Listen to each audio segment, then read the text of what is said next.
Haleluya.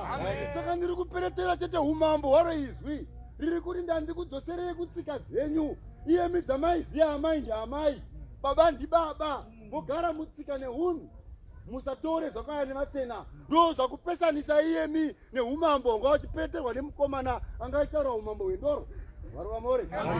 Haleluya. Izwi rakaramba iyemi musaende kuchipatara, rakataura kare. Izvo zvimwe munhu angatofa achidaramidzwa nababa vake. Varuvamore. Reidzokerai patsika dzenyu, raitaura makuriro edu, marererwo edu. Varuvamore.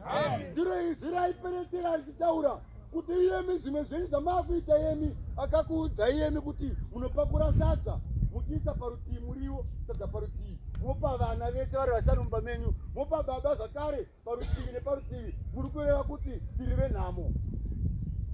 Varuvamore. Izvi raiti kare vaidya mundiro imwe chete, wanga uri muteuro.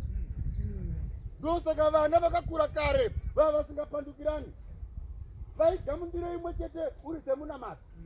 Nhasi uno vanodya uri pake pake, kanonzi kasipede kavanodyira. Tarirai vanokura izvozvi, vana munhu havaonani. Izvozvi bvunza munhu ari parutivi unowirirana siva kwedu.